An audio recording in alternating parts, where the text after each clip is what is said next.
warahmatullahi wabarakatuh. Alhamdulillahilladzi an'amana bi ni'matis sihhati wal afiyah wa amarna bit ta'allumi wal ibadah wa ja'alana min ahli sunnati wal jamaah. Asyhadu an la ilaha illallah wahdahu la syarika lah wa asyhadu anna Muhammadan abduhu wa rasuluhu la nabiyya ba'dah. Allahumma salli ala habibina wa syafi'ina maulana Muhammadin sallallahu alaihi wasallam wa ala alihi wa sahbihi ajma'in, amma ba'du. Hadratul masyayikhil kiram wa bil akhassil izza al-maghfur lah Romo Kiai Al-Haj Dr. Nur Muhammad Iskandar Esyu, narallahu ta'ala qabrahu wa asallahu yaj'al qabrahu rawdatan min riyadil jannah, amin ya rabbal alamin. Murabbi arwahina Mudir Ma'had Islam As-Siddiqiyah As-Saniyah Al-Fadil Kiai Al-Haj Muhammad Ulil Absar Al-Hafidh wa kadhalika uminyai Hajjah Nur Eka Al-Muallif Al-Kitab Hujjah Al-Sunnah wal Jamaah bilisan ulama Indonesia abrul asur Al-Mukarram Al-Fadil Kiai Nanal Ainal Faus, keilmuan beliau, kemudian juga kepada seluruh orang-orang tua kita, guru-guru kita yang telah mendahului kita semuanya. Semoga senantiasa Allah berikan cahaya yang terang di kuburnya, kemudian yang masih ada semua orang-orang tua kita, guru-guru kita, para asatid-asatid kita, kiai-kiai kita, ulama-ulama kita semuanya senantiasa Allah berikan kesehatan, Allah berikan penjagaan, dan Allah berikan panjang umur. Kemudian anak turun kita Allah jadikan anak turun yang saleh salihah, nafi-nafi'ah, muti-muti ahli din wal ummah. Allah jaga kita, keluarga kita, guru-guru kita, masyarakat kita, pesantren kita dari berbagai macam bala, wabah, bencana, penyakit dan lain sebagainya. Kemudian juga malam hari ini halaqah kita, tradisi keilmuan kita yang bagus ini, jalsah kita di masjid yang dimuliakan oleh Allah Subhanahu wa taala ini dalam rangka melanjutkan tradisi keilmuan para ulama-ulama kita terdahulu. Mudah-mudahan senantiasa diberikan keberkahan oleh Allah Subhanahu wa taala. Amin ya rabbal alamin. Alaniyatul qabul wa tamam min kulli sul wal hadrati Rasulillah sallallahu alaihi wasallam. Awitu ta'allum wa ta'lim wa dzikr wa tadhkir wa tafqih wa tafqih wa nafal intifa wal fadl wal istifadah lina lis sa'adah dunya akhirah. إلينا والهم الفاتحة. أعوذ بالله من الشيطان الرجيم. بسم الله الرحمن الرحيم. الحمد لله رب العالمين الرحمن الرحيم مالك يوم الدين إياك نعبد وإياك نستعين اهدنا الصراط المستقيم صراط الذين أنعمت عليهم غير المغضوب عليهم ولا الضالين رب اغفر لي ولوالدي آمين. Ayahanda Kiai Haji Muhammadul Absar Al-Hafidh beserta seluruh para kiai yang hadir, sebuah dan suatu kebanggaan untuk saya Al-Faqir moderator untuk bisa kemudian memandu jalannya acara bedah kitab yang sangat luar biasa, yang cuplikannya atau nukilannya sekarang sudah ada di tangan hadirin sekalian, di tangan adik-adik santri semua. Boleh mulai sambil kemudian dibaca. Judul kitabnya ada di depan, besar sekali. Kitabnya adalah Hujjah Ahlus Sunnah wal Jamaah bilisan ulama Indonesia abrul usur. Kira-kira kalau diterjemahkan dalam bahasa Indonesia adalah argumen Ahlus Sunnah wal Jamaah dalam pandangan ulama-ulama Indonesia dari generasi ke generasi. Dikarang oleh Kiai Al-Fadil Nanal Ainal Faus. Alhamdulillah beliau telah hadir di tengah-tengah kita. Suatu kehormatan buat kita bisa menyimak langsung paparan, insyaallah nanti akan disampaikan oleh beliau langsung narasumbernya dari muallif kitabnya. Beliau ini bukan orang sembarangan hadirin sekalian, bapak-bapak, ibu-ibu, adik-adik sekalian. Sedikit saya mau menjelaskan dan mendeskripsikan tentang sosok beliau yang luar biasa, juga dengan niat tentunya bisa jadi motivasi buat adik-adik santri sekalian, terutama dalam meniti belajar, dalam menuntut ilmu di pesantren ini, agar kemudian panjang jalannya menuju masa depan untuk tetap terus melestarikan tradisi-tradisi keilmuan yang telah diwariskan oleh leluhur-leluhur kita. Beliau adalah Kiai Haji Nanal Ainal Faus. Beliau pengasuh pondok pesantren Mambaus Sa'adah Bermi, Gembong Pati. Beliau juga pendiri Yayasan Turas Ulama Nusantara di Demak. Jadi karir keilmuan beliau dari semenjak masa santri sampai sekarang itu aktif mengumpulkan ratusan bahkan ribuan manuskrip ulama-ulama asli Indonesia, asli pakai shot, asli Indonesia. Kurang lebih sekarang lebih dari 1000 kitab karya ulama Nusantara yang telah beliau kumpulkan.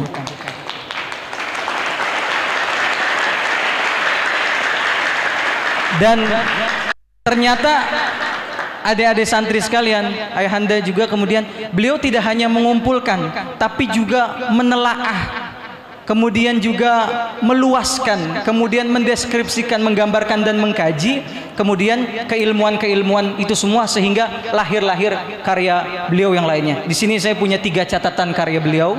Ada Hujjah Ahlus Sunnah wal Jamaah yang sekarang akan kita bahas. Ada beliau, saya punya kitab beliau. Ini tidak sengaja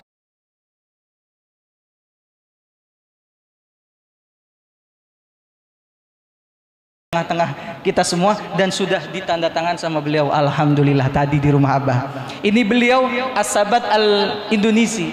Ini 185 halaman cuma membahas tentang sanad keilmuan beliau dari seluruh kiai-kiai yang ada di Nusantara bahkan sedunia. Satu kitab hanya membahas tentang transmisi keilmuan sanad beliau. Luar biasa. Beliau Kiai Nanal Ainal Fauzi ini. Bahkan yang unik sedikit, saya kemudian lihat-lihat kitabnya. Beliau mencari sanad-sanad keilmuan, transmisi keilmuan.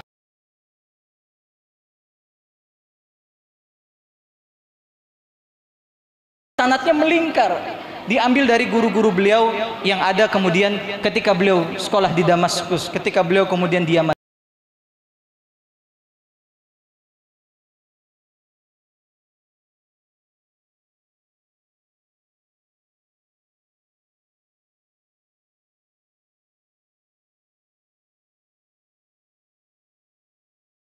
Indonesia dengan bahasa yang renyah, fasih dan luar biasa di hadapan Al-Mukarram Al-Habib Umar bin Hafid. Alhamdulillah sekarang kita bisa tabarukan dengan beliau dan mengambil manfaat dari beliau. Amin ya rabbal alamin. Bahkan ini menurut salah satu riwayat yang mutawatir dan muktabar, ini katanya ini beliau waktu dulu nikah itu maharnya 200 kitab Turas Nusantara, Bah. 200 kitab Turas Nusantara yang asli.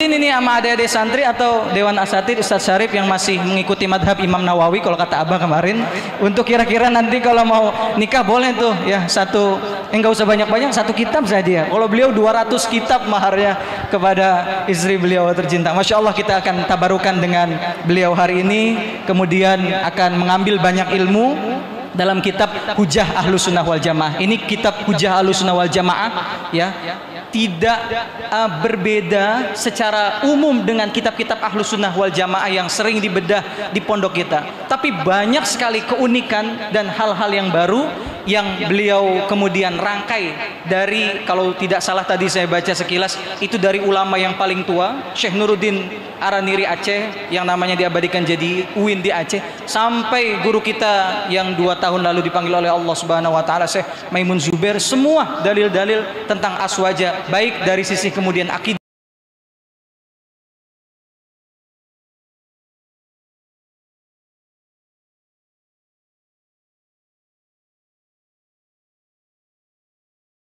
kemudian langsung panjang kalam saya haturkan kepada beliau. Namun sebelum itu kami haturkan kepada ayahanda Kiai Haji Muhammad Ulil Absar Al-Hafidh LC untuk memberikan kata pengantar keynote speech dalam kesempatan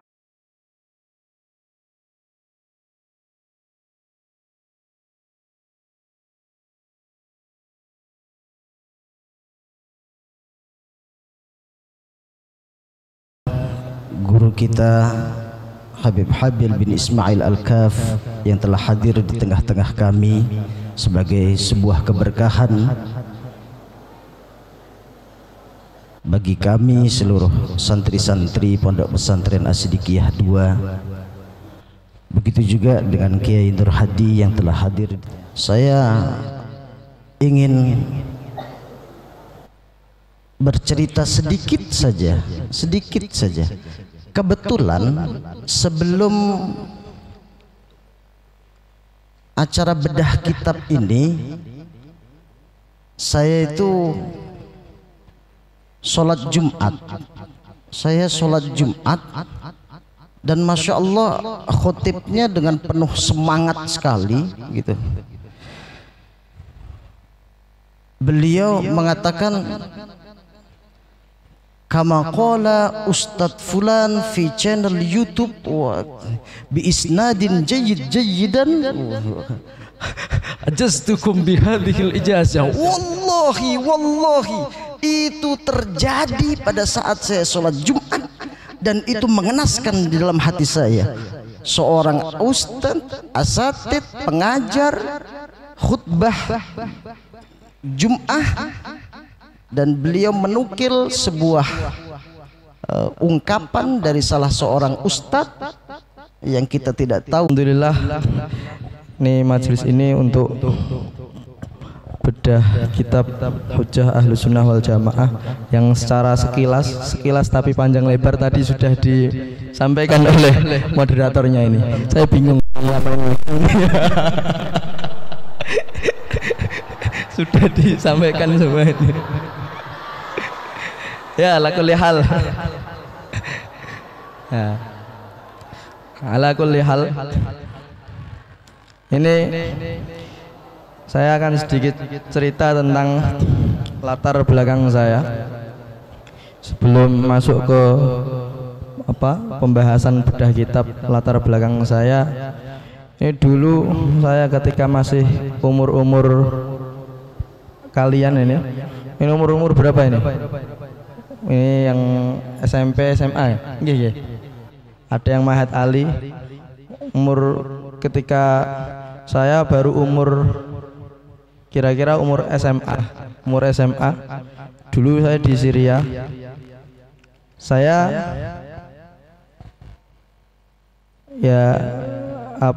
mendapatkan digerakkan hati saya ini, digerakkan oleh Allah untuk sedikit-sedikit mencari tahu jati diri para ulama Indonesia. Nah, saya di Syria itu sudah mulai, ya meskipun belum dapat banyak, tapi mulai mencari-cari kitab karya ulama Nusantara. Karena selama ini kitab-kitab yang masyhur, yang terkenal di kalangan pondok pesantren, di kalangan di kalangan ma'ahid, di kalangan madrasah, ini kitab-kitab dari ulama Timur Tengah. Jadi saya pengen tahu, apakah ulama Indonesia ini tidak punya kitab sih? Apakah keilmuan ulama Indonesia ini masa kalah sama ulama-ulama sana? Jadi pada saat itu saya sudah mulai mencari-cari. Terus pulang dari Syria, saya lanjutkan ke Setai Imam Syafi'i Cianjur. Saya mulai cari-cari itu. Terus ketemu sampai ada ratusan kitab. Dulu saya semangat sekali membagikan PDF kitab karya ulama Nusantara ini. Saya cari-cari di internet, ketemu kitabnya, PDF-nya, saya bagikan. Supaya apa? Ini bentuk sosialisasi ke masyarakat bahwa ulama Indonesia ini loh luar biasa. Ini kitab-kitabnya. Nah, sampai ratusan. Bahkan sekarang Kiai itu kita menerbitkan DVD, isinya sekitar hampir 300 kitab karya ulama Nusantara, PDF.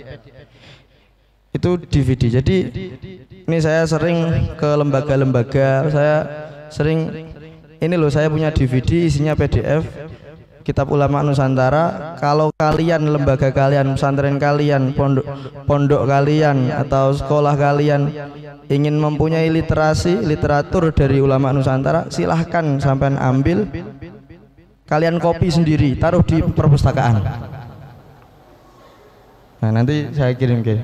Nanti kalau ya kayak gitu bisa di print sendiri, kemudian taruh perpustakaan. Jadi perpustakaan ini nanti ada yang perpustakaan umum, ada perpustakaan khusus ulama Nusantara.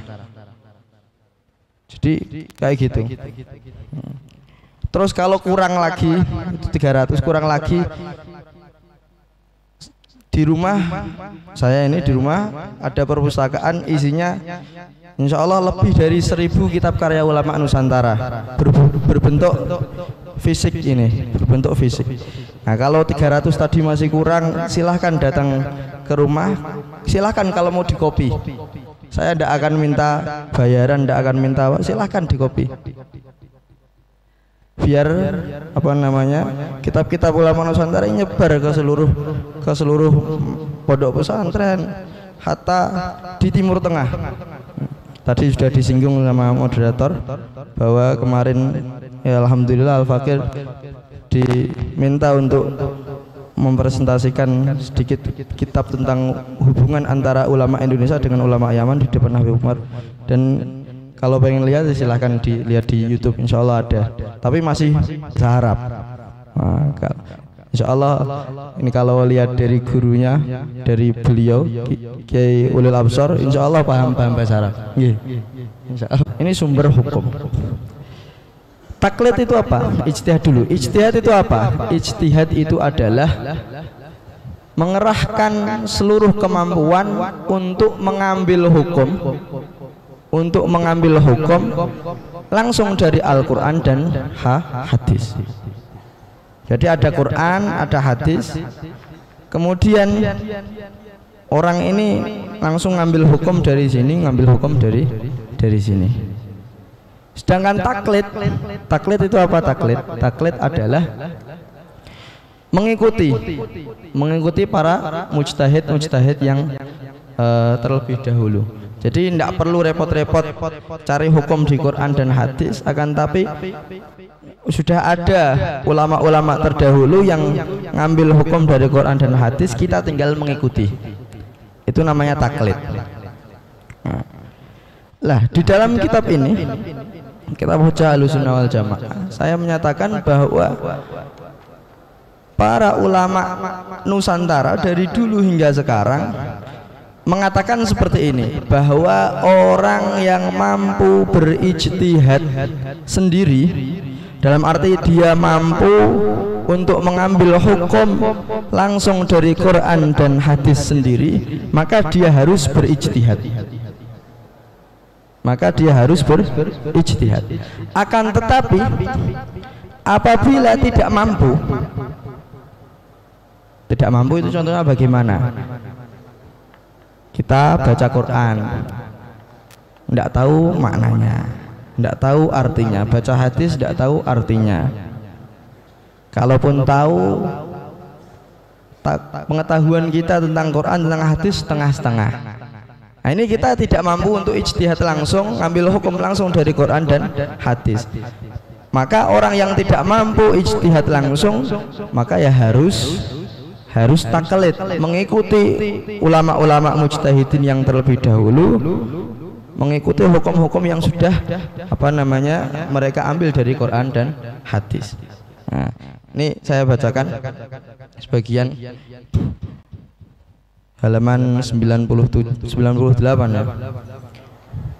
Kalamu al-faslu tsani fi ma yata'allaqu bil ahkamil fiqhiyah, at-taqlid fil masailil fur'iyyah.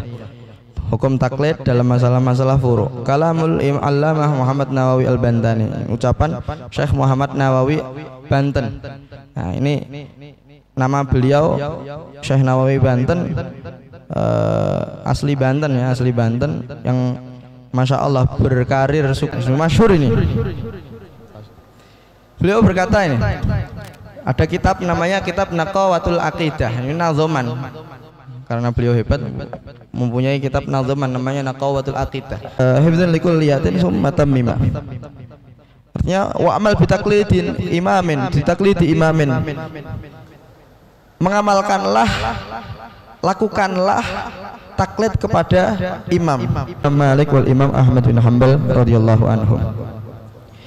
Jadi wajib bagi orang yang tidak mempunyai keahlian untuk ijtihad mutlak harus apa? Harus taklid kepada mujtahid mutlak. Nah, seperti kita ini pada zaman ini sudah tidak ada mujtahid, maka kita harus taklid, mengikuti ulama-ulama mujtahid yang dulu. Siapa aja mereka?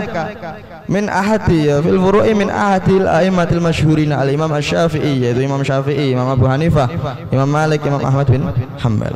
Kemudian waqtilaful ulama'i rahmatan, perbedaan para ulama adalah rahmat. Karena kalau ada perbedaan ulama ini kita bisa ngambil apa namanya yang sesuai dengan kondisi kita. Nah, ini rahmat, kasih sayang dari Allah untuk kita ini. Kalau apa butuh mengharuskan menggunakan pendapat ulama itu, kita gunakan itu. Kalau mengharuskan menggunakan pendapat ulama ini, kita gunakan ulama. Ini namanya rahmat. Akan tapi tidak semua perbedaan ulama itu rahmat ya, karena itu ada bait walaisa kullu khilafin jaa mu'tabara illa khilafun lahu hazzun minan nazarin. Tidak semua perbedaan ini bisa dianggap, karena kadang ada perbedaan para ulama pendapatnya ini agak nyeleneh. Kalau nyeleneh ya tidak usah diambil. Wa akhdhu qaulil mujtahidi wajibun min haitsu innahu addahu ijtihaduhu ila annahu haqqun wa illam yutabiqil waqi'. Intinya ngambil pendapat mujtahid ini hukumnya wajib. Kemudian dilanjut ke halaman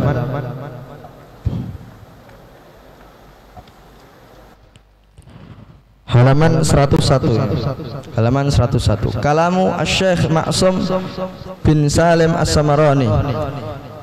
Syekh Ma'sum bin Salim As-Samarani ini ulama besar dari Semarang. Masya Allah beliau itu mempunyai kitab namanya Alfiyatut Tauhid. Kalau kita di pondok-pondok di Jawa, pondok-pondok di Indonesia ini banyak mengenal Alfiyah Ibnu Malik tentang nahwu. Ulama kita juga ada yang mempunyai kitab Alfiyah, akan tapi tidak dalam babakan ilmu nahwu, tidak dalam masalah ilmu nahwu, akan tapi masalah tauhid. Namanya Alfiyatut Tauhid. Namanya Alfiyatut Tauhid. Ya, itu dikarang oleh Syekh Ma'sum bin Salim Semarang. Akhirnya kitab Alfiyatut Tauhid ini, jadi hebatnya ulama dulu bos. Niku itu kitab Alfiyatut Tauhid ini dalam bahasa Arab. Ditulis Syekh Ma'sum. Syekh Ma'sum bin Salim ini muridnya Kiai Soleh Darat Semarang. Nah, sang murid ini mempunyai kitab Alfiyatut Tauhid dalam bahasa Arab. Kemudian tawaduknya Mbah Soleh Darat, beliau mau menuliskan terjemah makna pegon atas kitab Alfiyatut Tauhid ini. Ini tawaduknya beliau. Ajib. Kalau saya jadi guru, mungkin ngapain saya nerjemahin kitabnya murid saya? Tapi beliau tetap mau. Allah. Nah, ini di kitab Alfiyatut Tauhid Al-Kalam fil A'immatil Mujtahidin, pendapat ulama Nusantara. Kemudian nah sekarang masih kalau sekarang ini nih Kalamu Syekh Muhammad Faqih halaman 101 ya. Kalamu Syekh Muhammad Faqih bin Abdul Jabbar Al-Maskumambang.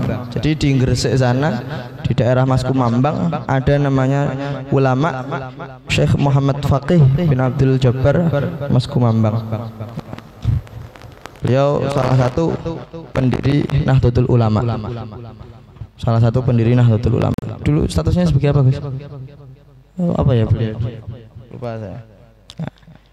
Jadi periode awal Mbah Hasyim Asy'ari ini beliau salah satu pendirinya, Mbah Faqih Maskumambang.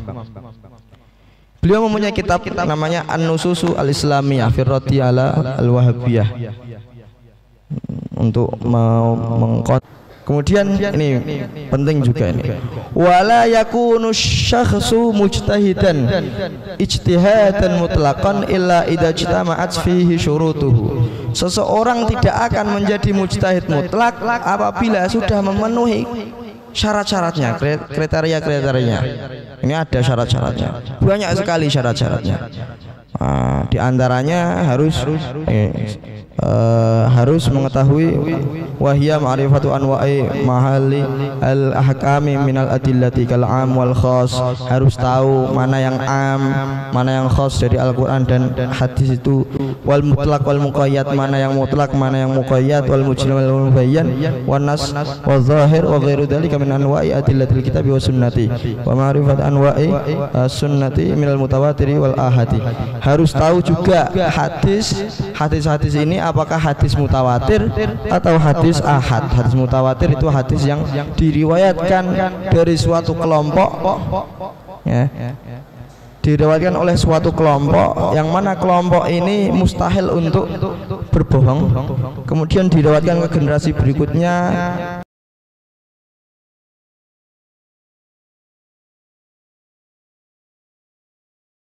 Dari generasi-generasi ini yang meriwayatkan banyak sekali. Wal muttasil wa munqati wal marfu wal mursal wa ma'rifat kayfiyati tarjih indal ta'arud wala budda ay ya'rifa halal ruwati quwwatan wa dha'fan fi hadisin lam yujma' ala qabulihi wa ma'rifat anna qawla fil masalati. Harus tahu juga bahwa di dalam masalah itu apa namanya enggak ada ijma'. Ini harus mengetahui semuanya. Terus diantaranya lagi, ini tidak tahu ada di sini apa tidak. Ini di kitab-kitab usul fikih. Diantaranya lagi adalah harus mengetahui ilmunya bahasa Arab. Yang mana pengetahuan ilmu bahasa Arab ini tidak rendah, akan tapi harus pengetahuan yang tinggi. Pengetahuan yang tinggi. Karena apa? Karena sumber dari agama Islam, hukum-hukum agama Islam ini adalah Al-Quran dan hadis, dan keduanya ini menggunakan bahasa Arab. Bagaimana kita bisa mengambil hukum dari Al-Quran dan hadis sedangkan kita tidak bisa bahasa Arab? Maka ini yang sangat bahaya zaman sekarang ini, ya. Harus diperhatikan adik-adik. Yang sangat bahaya zaman sekarang ini adalah mengambil hukum dari terjemahan Quran dan hadis, karena itu tidak cukup. Masa ngambil hukum dari terjemahan? Padahal terjemahan ini bahasa Arab ini sangat luas, ya, sangat luas. Kalau diterjemahkan ke dalam satu bahasa ini tidak bisa memuat semua makna-makna yang ada di dalam Al-Quran, itu tidak bisa. Maka tidak cukup hanya dengan memahami dengan terjemahannya, tidak cukup. Harus paham bahasa Arabnya, dan itu pun pemahamannya ini harus kuat. Hatta zaman sekarang ini insya Allah tidak ada yang pemahamannya kuat seperti yang disyaratkan dalam syarat-syarat mujtahid mutlak ini.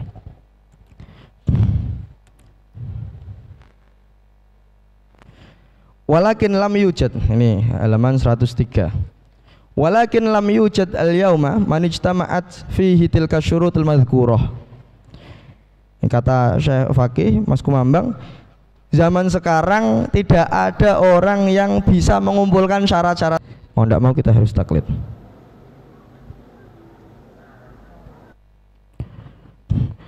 Kemudian wa amma, ini halaman terakhir 104. Wa amman kita al-ijtihadil mutlaqi fi hadzal asr fa ma'lumun musyahadun fil waqi' wa yumkinu an yakuna dzalika li dha'fihi min ahli al-islam fi sya'nil ilmi wad din wa likillati dzakaihim min data'iz zaman, dan seterusnya. Kenapa tidak ada mujtahid mutlak pada zaman sekarang? Kenapa? Karena semangatnya orang Islam di zaman sekarang, terus kecerdasannya orang-orang Islam zaman sekarang itu tidak kayak kecerdasan orang-orang dulu. Kita semua tahu, ya, pernah dengar namanya Imam Syafi'i. Mazhab kita di Indonesia ini mazhab Syafi'i. Imam Syafi'i itu diantara manakibnya, ini kemarin saya dengar dari Habib Umar pas ngaji di Tarim. Habib Umar cerita bahwa dulu Imam Syafi'i itu ketika menghafalkan, kalian menghafalkan Quran, ya, ketika menghafalkan suatu kitab atau suatu buku, suatu kitab itu, ketika membaca halaman sebelah kanan, halaman sebelah kiri ditutup sama tangan. ketika menghafalkan, membaca yang sebelah kanan, yang kiri ditutup. Kenapa? Karena beliau saking cepatnya hafalan beliau, ketika melihat, sekali melihat itu langsung hafal. Makanya ditutup biar fokus di sini. Iya. Masya Allah. Iya, tambahan dari beliau, kalau berjalan ditutup, telinganya ditutup, supaya omongan-omongan orang ini sekali dengar langsung hafal. Maka pantas saja beliau jadi mujtahid mutlak. Nah, zaman sekarang siapa yang bisa kayak gitu? Nah, meskipun hafalannya kuat seperti itu ya, suatu ketika Imam Syafi'i ini bilang kayak gini, bersyair, bersenandung, syakautu ila waqi'in su'a hifzi fa arsyadani ila tarkil ma'asi wa arsyadani wa akhbarani bi annal ilma nurun wa nurullahi la yahdi li'asi. Saya curhat kepada guru saya Imam Waqi'. Curhat apa? Curhat tentang lemahnya hafalan saya. Lemahnya hafalan saya. Kalau kita membayangkan untuk diri kita sendiri ya, lemah hafalan itu apa? Lemah hafalan kita sudah baca 10 kali tidak hafal-hafal. Ngafalin 1 jam tidak hafal-hafal, itu lemah kalau kita ini. Kalau Imam Syafi'i, yang di lemah hafalan yang dicurhatkan kepada gurunya itu adalah lemah hafalan beliau baca sekali tidak langsung hafal 2 kali. Bukan dari ahlu sunnah wal jamaah. Perempuan ini tanya, seorang ini tanya, ya Syekh, saya ada masalah ini. Tolong kasih fatwa, hukumnya bagaimana? Syekh tadi bilang seperti ini, kamu pengen tak kasih hukum menurut ucapan Syafi'i atau menurut ucapan Allah dan Rasulnya? Pertanyaannya gitu, kamu milih ucapan Syafi'i atau Allah Rasulnya? Nah, ini kalau orang awam, orang yang tidak cerdas ya, orang awam, orang yang cerdas, yang baru mempelajari agama, pasti akan tertarik, ya jelas Allah dan Rasulnya. Allah Rasulnya, Allah Tuhan kita, Rasul maksum, tidak pernah berbuat salah. Sedangkan Imam Syafi'i manusia biasa, Imam Syafi'i manusia biasa. Orang yang tidak detail pemikirannya pasti akan milih seperti itu, pilih Allah dan Rasulnya. Akan tapi yang bertanya ini cerdas beliau. Yang bertanya ini cerdas. Beliau langsung berkata kepada mufti kayak gini, saya pilih ucapan Imam Syafi'i karena saya lebih percaya kepada pemahaman Imam Syafi'i terhadap Al-Quran dan hadis daripada pemahaman sampean kepada Al-Quran dan hadis. Jadi hakikatnya zaman sekarang ini kalau ada orang yang bikin slogan, mari kita kembali ke Quran dan hadis, itu hakikatnya mereka ngajaknya kayak gini, mari kita ke Al-Quran dan hadis dengan pemahaman saya. Hakikatnya seperti itu. Nah, sedangkan kita Ahlussunnah wal Jamaah, kita sudah kembali ke Quran dan hadis kok. Bukan dengan pemahaman kita yang lemah ini, akan tapi dengan pemahaman para ulama-ulama mujtahid kayak Imam Syafi'i, Imam Hanafi dan lain sebagainya. Insya Allah akan lebih selamat. Karena apa? Karena ini kalau dijelaskan ini ya, dalam mazhab Syafi'i sendiri, dia ada mazhab Imam Syafi'i, mazhab kita ini sebetulnya yang sampai ke kita ini kayak kitab Safinatun Najah, kitab Fathul Qorib, terus kitab apa-apa, kitab Minhaj, sebetulnya itu semua itu sudah melewati banyak seleksi dari para ulama. Jadi sampai ke kita ini sudah matang. Karena ini diantara khususiyah umatnya Rasulullah ini, ketika melihat suatu kesalahan ini pasti langsung beramai-ramai untuk mengkritik, membenarkan mengkritik agar kesalahan ini jangan sampai terjadi. Lah adanya kayak kitab-kitab yang pemahaman kita dalam masalah sholat, hukum-hukum ini sudah sampai sekian, sampai kita ini, berarti ini sudah melewati proses panjang dari Imam Syafi'i yang mana beliau wafat pada tahun 204 ya, 204 Hijriah, abad kedua, sekarang abad 14, sudah melewati proses panjang 12 abad, 1200 tahun yang lalu. Ini ibarat penyaring ya. Kalian tahu gandum atau apa? Ya gandum atau apa? Ya santan atau apalah. Pokoknya penyaringan itu. Jadi ibarat penyaringan ini penyaringan yang sudah saringannya ini, filternya ini sudah memang luar biasa. Dari sini. Kalau minuman biasa filternya paling berapa? Nah, pemahaman kita ini jika diibaratkan sebagai minuman, itu filternya sudah banyak sekali. Karena melewati proses uji coba oleh para ulama-ulama zaman-zaman itu. Bahkan dikatakan bahwa Imam Syafi'i ini mempunyai murid-murid ini, murid-muridnya mempunyai murid-murid ini. Ini selalu menyeleksi mana yang benar, diteliti semua sampai datang zamannya Imam Rafi'i, Imam An-Nawawi, Imam Ar-Rafi'i dan Imam An-Nawawi, yang mana beliau mentahrir madhab Imam Asy-Syafi'i, yang mana akhirnya para ulama setelah Imam Nawawi dan Imam Rafi'i sepakat bahwa kita tidak boleh mentelaah kitab-kitab sebelum Imam An-Nawawi dan Imam Ar-Rafi'i kecuali kalau sudah mempunyai keahlian yang luar biasa. Karena sebelum Imam Nawawi dan Imam Ar-Rafi'i ini belum ditahrir atau belum diteliti lebih detail. Nah, Imam Nawawi dan Imam Ar-Rafi'i meneliti. Itu pun nanti setelah Imam Nawawi dan Imam Ar-Rafi'i abad ke-10 ada Imam Ibnu Hajar, Imam Romli. Ini antara pendapat-pendapat Imam Nawawi dan Imam Ar-Rafi'i ya, kaidah secara umum kayak gitu. Jika ada perbedaan antara Rafi'i dan Nawawi, yang diutamakan adalah pendapatnya Imam An-Nawawi.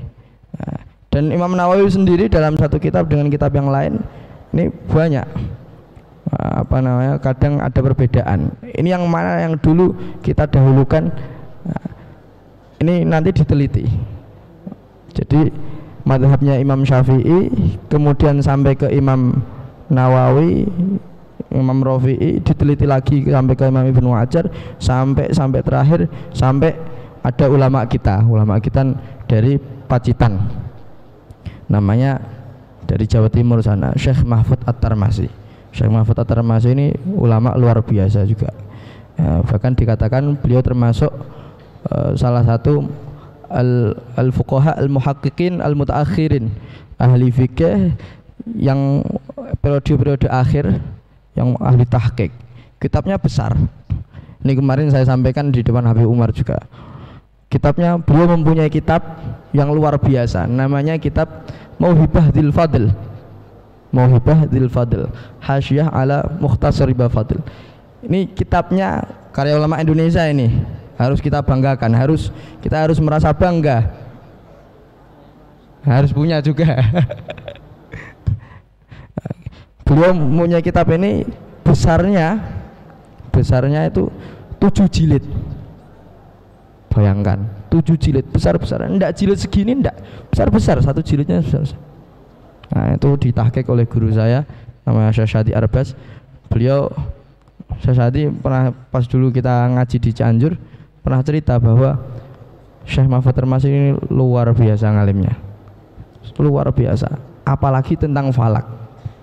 Beliau sampai bilang falaknya Syekh Mahfud At-Tarmasi ini luar biasa. Dan memang dulu ulama-ulama Indonesia ini banyak yang terkenal ahli falaknya, terutama yang ngaji ke Mbah Soleh Darat itu banyak yang ahli falak. Syekh Mahfud At-Tarmasi, ada adiknya atau kakaknya Syekh Mahfud At-Tarmasi, Mbah Ahmad Dahlan. Ahmad Dahlan ini juga punya kitab falak luar biasa, masih manuskrip ini. Jadi jangan sampai kita minder bahwa ulama kita ini loh luar biasa. Ulama Indonesia ini luar biasa. Selain nggak minder, juga harus kita tiru. Juga harus kita tiru. Ini saya memperhatikan kalian. Paling generasi keempat, generasi kelima sudah lupa. Kakek kamu yang nomor 4 siapa? Nggak tahu. Tapi kalau kalian punya karya tulis, apalagi karya tulisnya ini luar biasa, insya Allah nama kalian akan terkenang ila yaumil qiyamah. Maka saya selalu menganjurkan kayak gitu. Kalau bisa seperti itu ya, nanti dibuatkan pelatihan atau apa karya tulis ini. Tidak harus pakai bahasa Arab, pakai bahasa Indonesia, pakai bahasa Jawa, pakai bahasa daerah. Tidak apa-apa. Ulama-ulama dulu itu nulisnya kadang pakai bahasa daerah.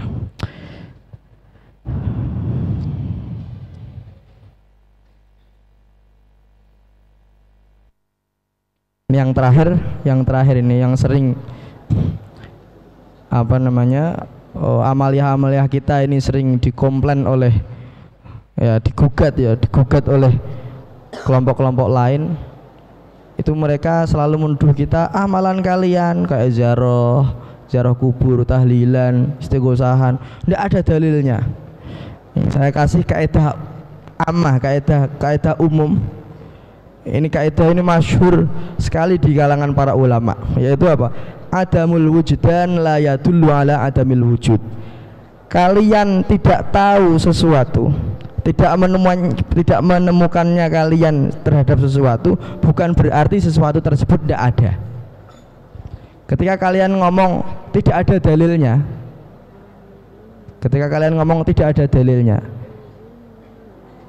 ini beneran tidak ada dalilnya, atau jangan-jangan kalian yang tidak tahu dalilnya? Jangan-jangan kalian tidak tahu dalilnya. Kalau tidak tahu dalilnya, sini saya kasih tahu. Oh, ini dalilnya tawasulan, ini dalilnya ada di sini. Dalilnya ada di sini. Nah, sekian dari saya. Dari atas segala kesalahan, mohon maaf yang sebesar-besarnya. Wassalamualaikum warahmatullahi wabarakatuh. Terus ke mahat kita tercinta. Saya dari moderator rasanya tidak akan memberikan khulasah atau ringkasan karena sudah luar biasa yang tadi disampaikan oleh beliau.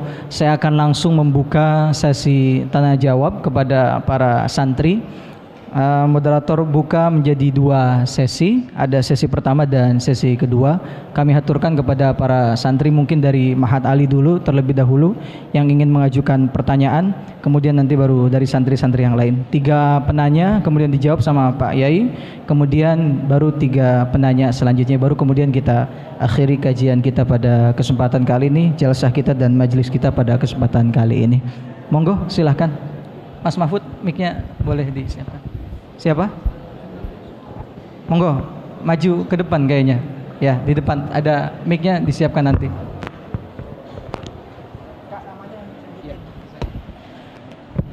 Silakan namanya diperkenalkan.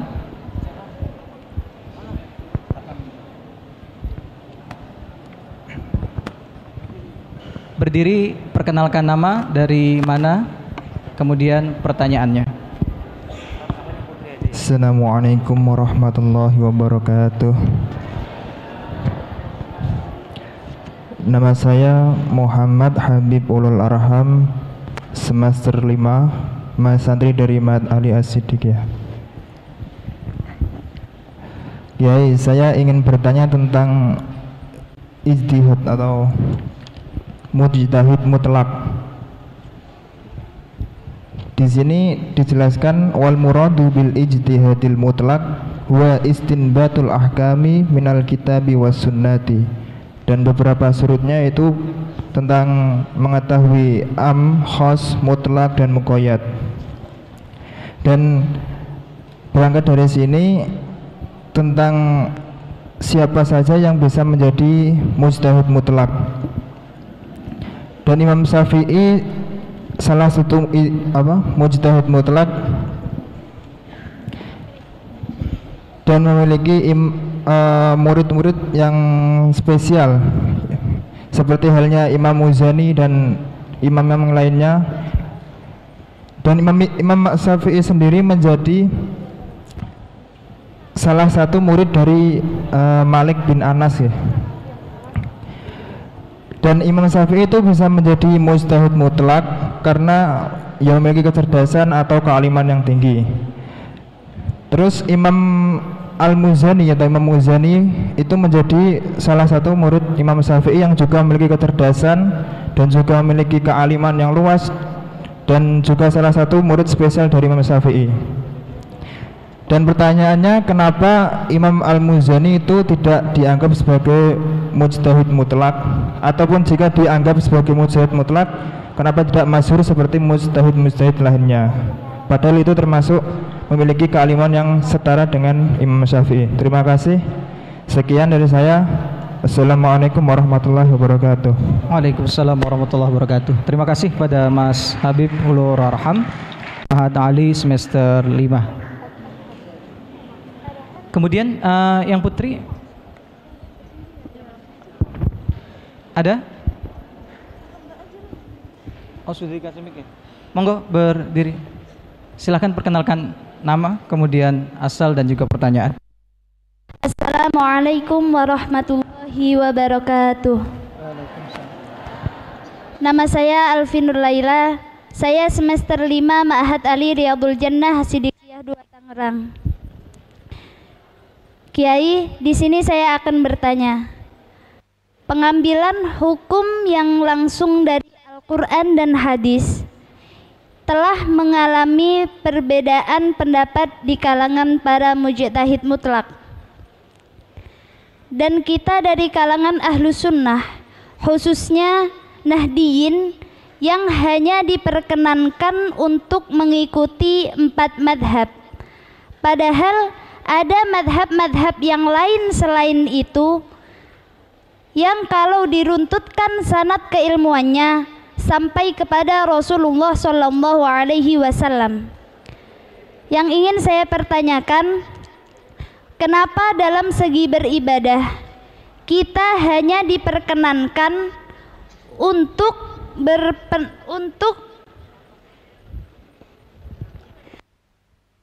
yang ingin saya pertanyakan, kenapa dalam segi beribadah kita hanya diperkenankan untuk berpatokan kepada 4 imam madhab saja? Mohon penjelasannya. Kurang lebihnya saya mohon maaf. Wassalamualaikum warahmatullahi wabarakatuh.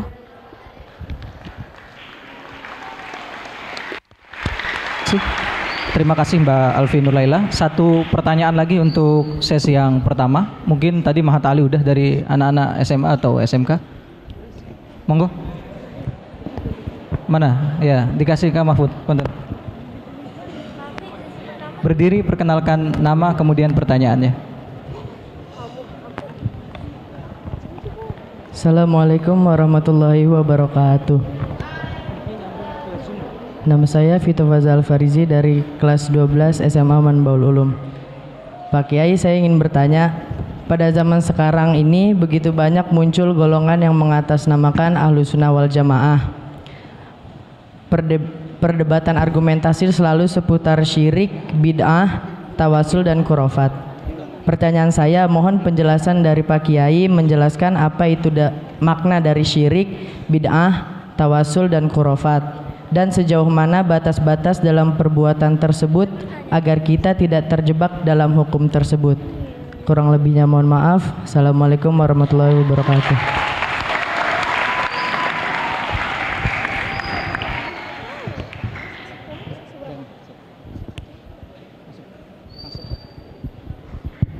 Baik, terima kasih Mas Vito, kelas 6 SMA Manbaul Ulum. Baik, 3 pertanyaan sudah kemudian catat juga oleh Pak Kiai. Mau langsung dijawab? Kami persilahkan atau perlu diulang pertanyaannya? Langsung ada, siap. Monggo, kami perkenankan. Ya, terima kasih atas pertanyaan-pertanyaannya. Masya Allah, luar biasa pertanyaannya. Yang pertama tadi, intinya kenapa Imam Muzani ini kok tidak jadi mujtahid mutlak?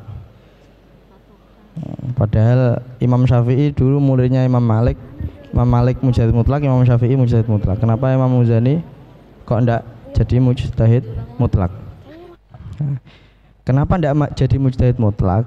Karena persyaratannya kurang. Jadi kecerdasan saja itu enggak cukup, karena persyaratan banyak. Yang mana apabila tidak mencukupi persyaratan tersebut, mau harus bernaung di payung mujtahid yang lain.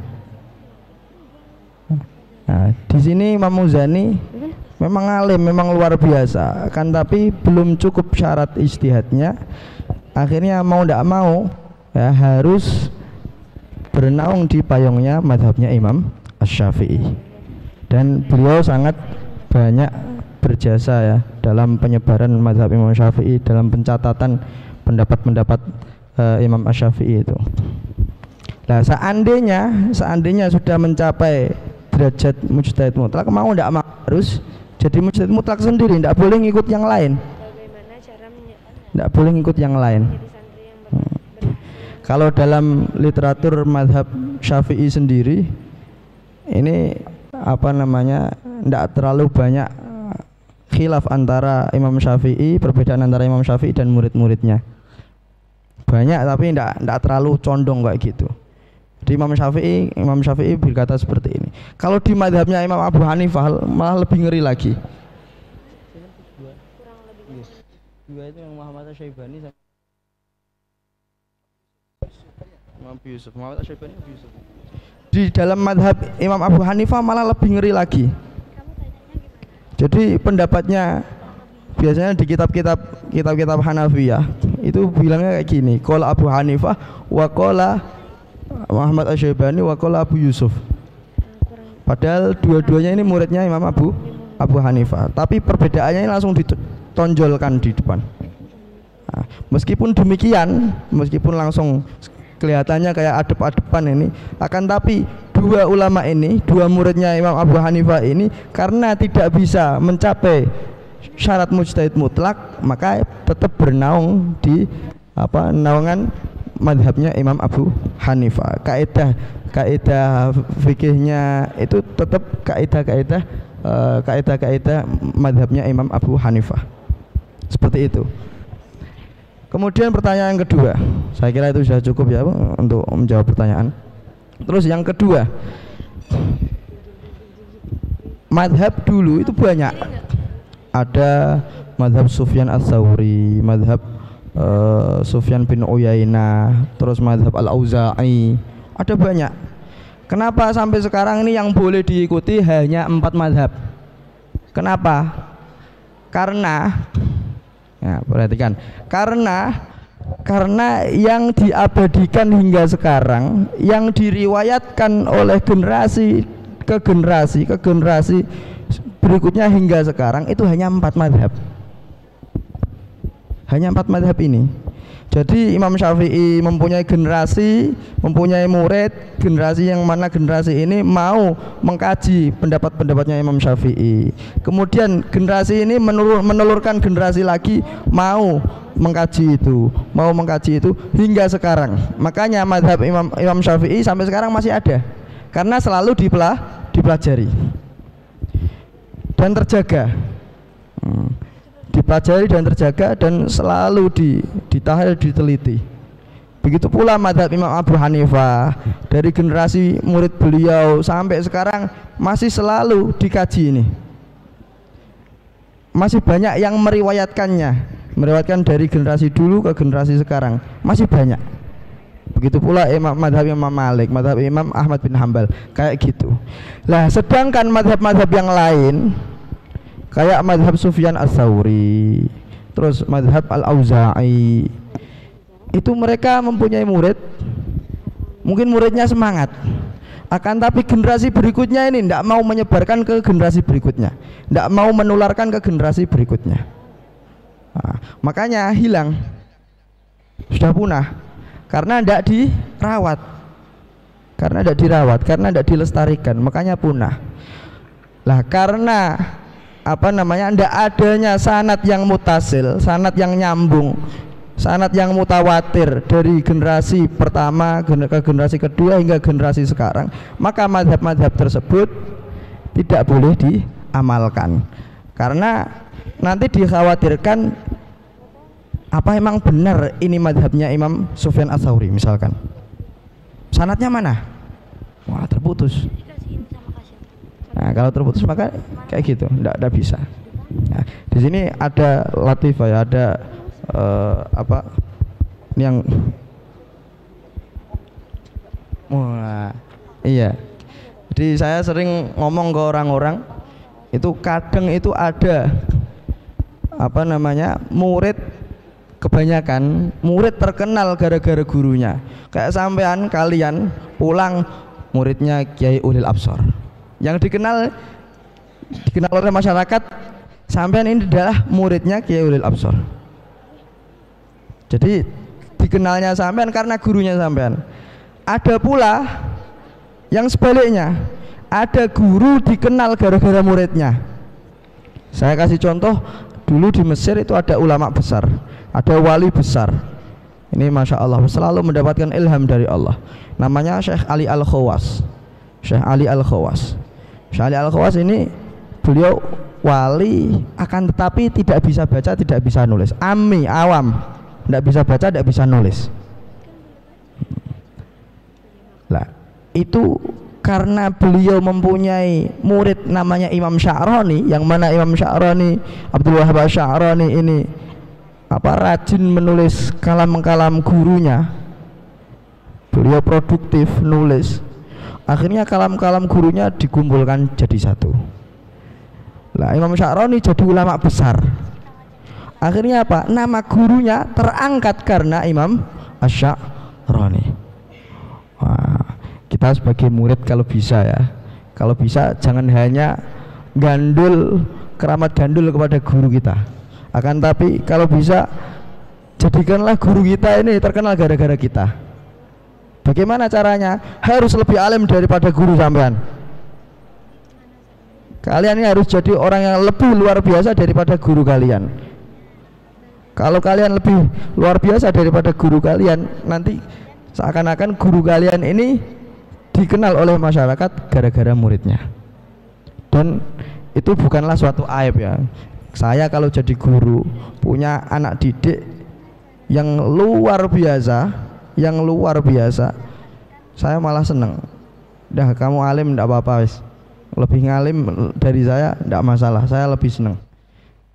Jadi saya lebih dikenal sebagai gurunya sampean ini, saya lebih senang daripada sampean ini keramat gandul kepada kita. Nah, itu pentingnya melestarikan kalam-kalam atau melestarikan ajaran-ajaran sang guru seperti itu agar tidak terputus. Nah, makanya yang madhab-madhab yang lain tidak boleh diamalkan karena sudah terputus sanadnya, karena tidak diperhatikan oleh generasi ke generasi. Itu yang nomor 3. Yang nomor 2 itu, yang sekarang yang nomor 3, banyak pertentangan ya, banyak gugatan ya, vonis bid'ah, syirik, khurafat itu apa? Ini sebetulnya kalau dibuka ini harus satu pembahasan. Salah kulihal insyaallah nantilah, atau kalau enggak nanti dijelaskan oleh Pak Yai. Nah, di majelis yang lain. Sekian dari saya. Wassalamualaikum warahmatullahi wabarakatuh. Waalaikumsalam warahmatullahi wabarakatuh. Singkat, padat. Saya ulang pertanyaannya tadi amanah Pak Kiai. Bagaimana cara jadi orang alim biar seperti guru-guru saya? Begitu katanya. Nanti kita dengarkan yang akan disampaikan langsung oleh beliau Pak Yai Nadal Ainal Fauz. Ada lagi mungkin dari Putri? 1 atau 2 lagi, silahkan. Ada? Siapa dulu? Oh, ada 2 orang. Silakan. Perkenalkan nama, kelas, dan pertanyaan. Assalamualaikum warahmatullahi wabarakatuh. Waalaikumsalam. Perkenalkan, nama saya Naisa Kamila Azara. Saya kelas UMTS Panbaul Umum. Pak Kiai, saya ingin bertanya, bagaimana caranya menjadi santri yang berhasil dan mendapatkan ilmu yang bermanfaat? Kurang lebihnya mohon maaf. Assalamualaikum warahmatullahi wabarakatuh. Waalaikumsalam warahmatullahi.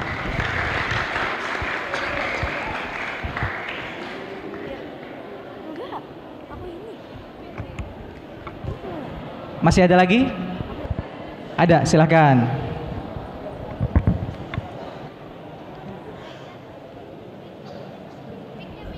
Silakan perkenalkan nama, kelas dan pertanyaan.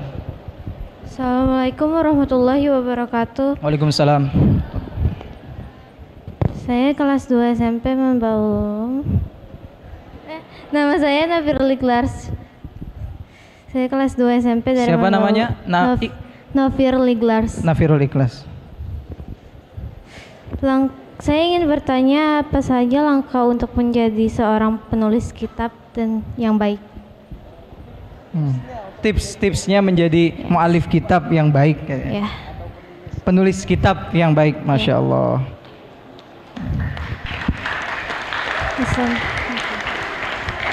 Ini cita-citanya santri Asidikiyah salah satunya jadi penulis kitab seperti Pak Kiai Nanel ini, luar biasa. Amin ya rabbal alamin. Ayo adik-adik kita dengarkan nih, ini 3 pertanyaan isinya tips-tips semua dari beliau, insyaallah akan dijawab langsung oleh beliau. Pada beliau kami silahkan. Fadhal Kiai. Ya, terima kasih atas pertanyaannya. Masya Allah nih. Yang pertama, bagaimana cara menjadi alim agar seperti guru-gurunya beliau ini, Kiai Ulil Absar, Masya Allah. Ya, harusnya yang jawab beliau. Iya kan? Tadi sudah diterangin padahal kita kelima Asia. Iya. Allah. Iya. Yes. Nggak, bagaimana cara menjadi alim? Sendiri nggak orang alim, akan tapi saya tahu bagaimana cara jadi orang alim. Nah, di antaranya itu untuk masa-masa seperti umur kalian ini, langkah awal itu harus didahului dengan rasa penasaran. Dengerin, harus didahului dengan rasa penasaran.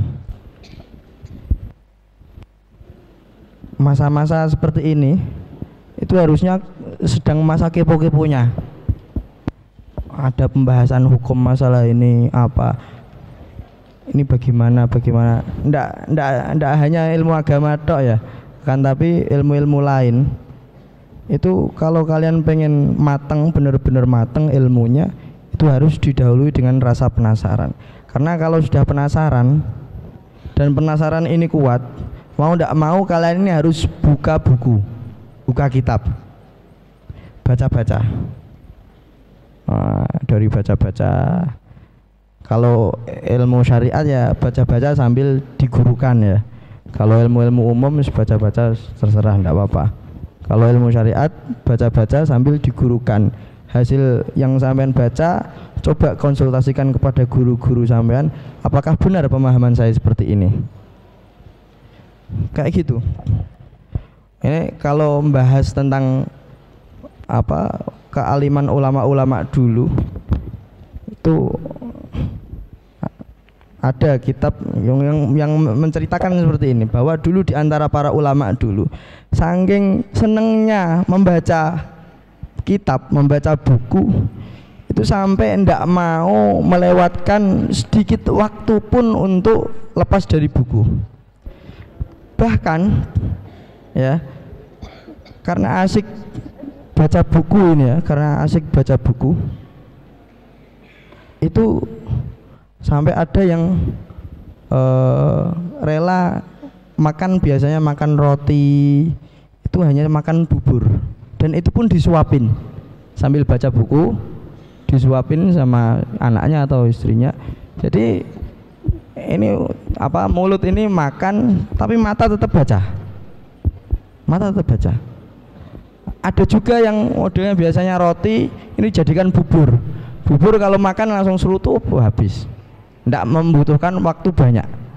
Ada juga di antara mereka ini ya, untuk memanfaatkan waktu untuk membaca-baca itu, saking tidak maunya waktu ini terlewat tanpa membaca, sampai ketika mandi pun itu nyuruh santrinya untuk kamu di depan pintu kamar mandi, kamu baca yang keras, saya di dalam mandi sambil mendengarkan. Oh, ada yang seperti itu. Nah, kalau kita ini bagaimana caranya biar tidak baca buku? Kalau beliau, nah, para ulama terdahulu, bagaimana caranya biar tetap bisa baca buku?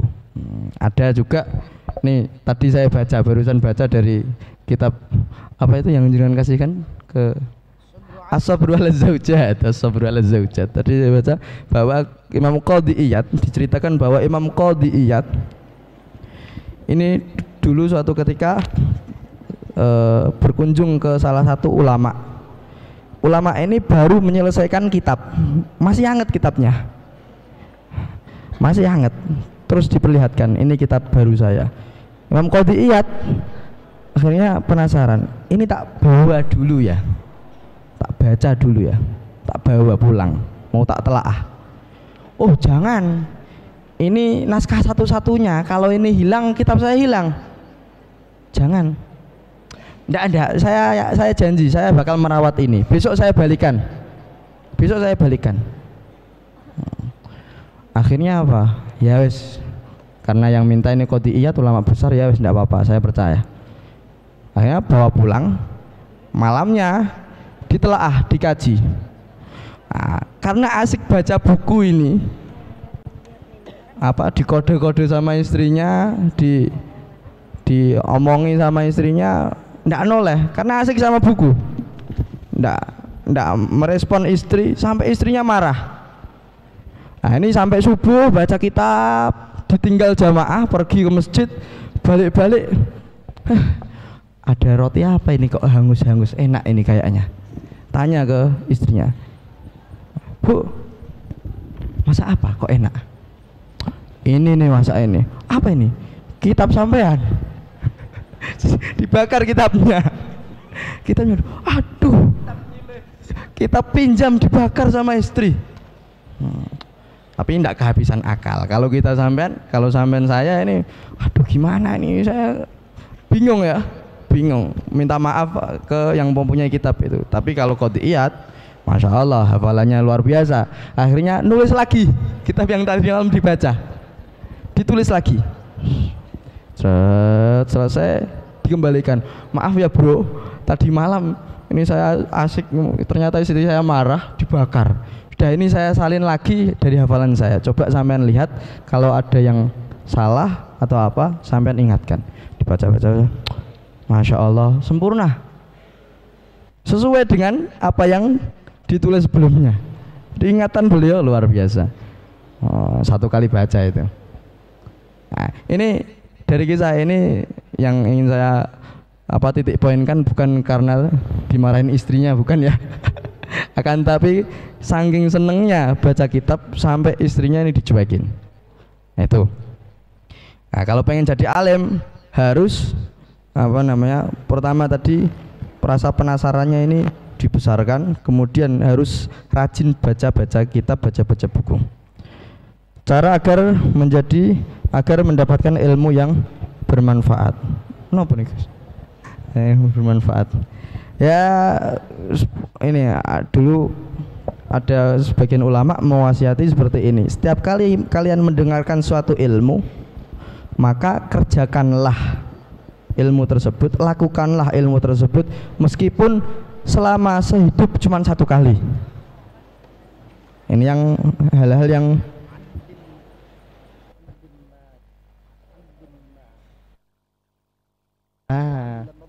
mana ya Allah. Masya Allah.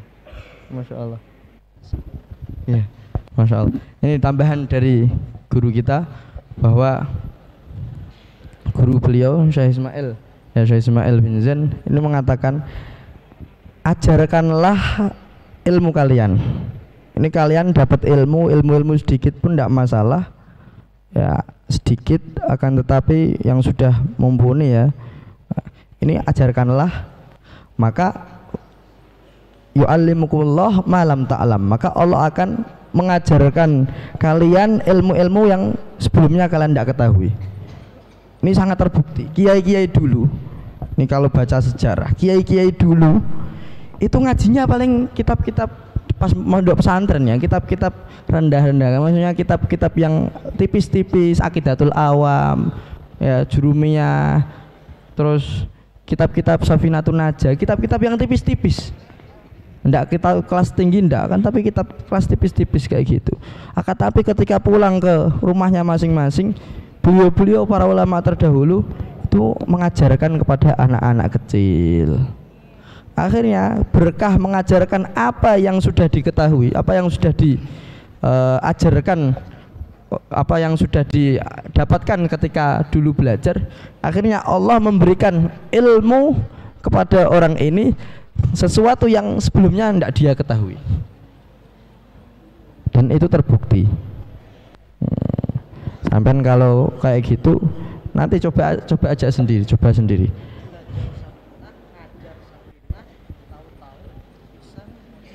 Nah, ini belajarnya Safinatun Najah, ini kitab fikih paling dasar ya. Nah, belajar kitab paling dasar, terus mengajarkan Safinah, kemudian dapatnya Fathul Mu'in kitab diantara kitab kelas tinggi, dan bisa mengajarkan Fathul Mu'in padahal ngajinya dulu cuman itu. Nah, ini berkah mengajarkan ilmu yang sudah diambil. Itu. Nah, itu salah satu diantara cara tips untuk mendapatkan ilmu yang bermanfaat. Tips menjadi penulis kitab. Penulis ya latihan. Sebelum latihan ini masih ada kaitannya dengan membaca tadi itu. Sebelum kalian menulis itu kalian harus rajin-rajin dulu membaca. Kalian tidak akan bisa menulis kecuali kalau sudah pernah membaca. Tidak akan bisa menulis kecuali kalau sudah pernah membaca. Kalau tidak membaca ya mendapatkan ilmu, harus belajar dulu, dapat ilmunya, baru dituangkan ke suatu buku, suatu kitab. Adapun bahasanya ya, ada bahasa Arab, bahasa Indonesia, terserah. Nulis itu tidak harus bahasa Arab. Kiai-kiai dulu, ulama-ulama dulu kayak Mbah Soleh Darat nulis pakai bahasa Jawa Pegon. Dan ya ada Melayu kayak Habib Usman bin Yahya pakai bahasa Melayu kebanyakan. Itu ilmunya manfaat luar biasa. Jadi nulis itu mulai latihan, nulis sedikit-sedikit, terus dikasihkan ke gurunya gimana. Nulis itu ndak butuh proses, ndak bisa hanya 1 minggu 2 minggu, ndak bisa. Kalau ndak latihan, ndak bisa. Dulu ya saya awal-awal nulis, niki sekedar curhat saya pribadi, awal-awal nulis itu saya seumuran kelas 2 MTS. Itu karena terpaksa. Jadi bapak saya itu mau pergi haji. Beliau mempunyai jadwal ngajar di suatu madrasah nahwu. Terus saya dibilangin kayak gini, kamu nulis ya, dalam masalah nahwu. Saya ingat saya jurumiyah terjemahkan, nanti biar ketika saya haji, santri-santri, murid-murid ini tinggal baca buku kamu, kitab kamu. Saya dibilang kayak gitu, ya siap. Kelas 2 MTS saya mulai nulis. Meskipun saya tahu kalau saya lihat tulisan apaan ini, karena semua butuh proses ya, Tapi ala kulli hal dari pengalaman itu mulai sedikit-sedikit mulai tertarik untuk menulis. Dulu saya di Syria, awal-awal Syria, berarti sekitar kelas 1 MTS, kelas 1 aliyah, itu mulai latihan nulis lagi. Tulisannya jelek, apaan ini? Saya lihat sekarang itu loh, kalau mau lihat malu, kenapa saya pernah nulis kayak gini. Tapi saya kasih tahu ke guru saya, respon beliau sangat luar biasa, apresiasi beliau sangat luar biasa. Allah, sangat luar biasa. Oh ya, ayo kita privat. Jadi saya langsung akhirnya diprivati oleh beliau dua orang tok, saya sama beliau 4 mata. Setiap malam diajari cara menulis. Nah, pernah itu pas di kantor itu ada saya lain mengetahui kitab ini. Itu sedikit mengejek, apaan ini? Kitab apaan ini, nggak jelas. Akan tapi ya berkah guru saya ini, beliau mengiyem-iyem apa istilahnya, nggak usah dipikirkan itu, nggak usah itu. Akhirnya tetap jalan. Andai saja saya trauma digituin, apaan ini, buku apaan ini, saya trauma, saya mungkin sekarang nggak akan jadi penulis, nggak akan nulis kitab. Saya sudah trauma, tidak usah ngapain, daripada di cemooh orang tulisannya nggak jelas. Memang awal-awal kayak gitu, Nah, nanti sedikit demi sedikit ada prosesnya, semuanya ada prosesnya. Ya begitu.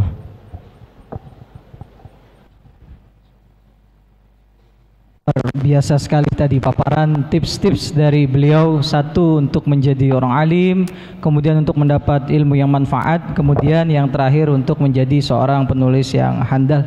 Kita doakan beliau semoga senantiasa dalam kesehatan terus, kemudian sehingga bisa kembali lagi ke As-Siddiqiyah untuk melanjutkan pembahasan tentang kitab ini dan juga kitab-kitab lainnya. Barangkali ada closing statement, Pak Yai?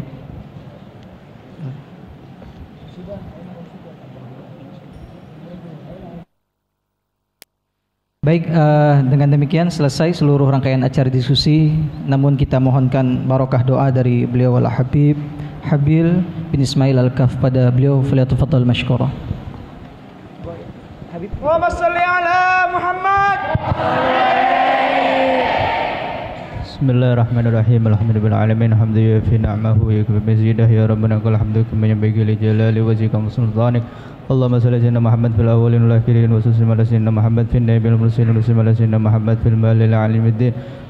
Allahumma inna nas'aluka bihaqqil fatihatil mu'azzamati was sabil mathani wal qur'anil azim an taftaha lana bi kulli khair wa an tatafaddal 'alaina bi kulli khair wa an taj'alana min ahlil khair wa an tu'amilana mu'amalataka li ahlil khair wa an tahfazana fi adyanina wa anfusina wa ahlina wa ashabina wa ahbabina min kulli mahnatin wa fitnatin wa bu'sin wa dhairinaka wa li kulli khair mutafaddal bi kulli khair ma'ti kulli khair bi rahmatika ya arhamar rahimin. Allahumma fil lana wa li walidina wa li awladina wal masyayikhina fid din wal man ahsana ilayna wa man awsana bi du'a wa li jami'il muslimin wal muslimat wal mu'minin wal ahya'i minhum wal amwat. Allahumma fil lana warhamna warḍa'na taqabbal minna wa dakhilna al jannata wa najjina minan nar. Allahumma aslih lana sya'nana kullahu. Allahumma zidna wa la tanqusna wa akrimna wa la tuhinna wa atina wa la tahrimna warḍa'na ya arhamar rahimin. Sallallahu alaihi wasallam Muhammadin wa ala alihi. Amin ya rabbal alamin. Dari saya selaku moderator mohon dibukakan pintu maaf yang seluas-luasnya atas segala kekurangan. Subhanakallahumma bihamdika asyhadu an la ilaha illa anta astaghfiruka wa atubu ilaik. Wa lafu minkum. Assalamualaikum warahmatullahi wabarakatuh. Waalaikumsalam warahmatullahi wabarakatuh. Allahul kafi rabbuna kafi qasadana laka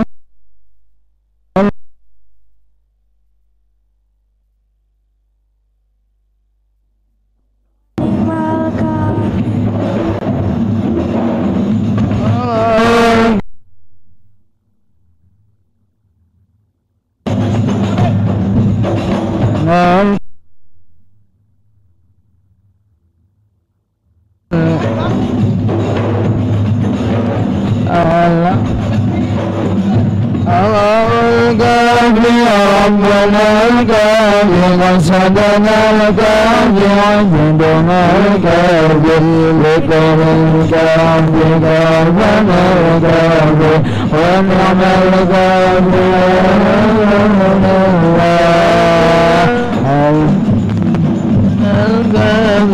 sadana laka wajudana kabir likulil kabir kabana kabir wa ni'mal kabir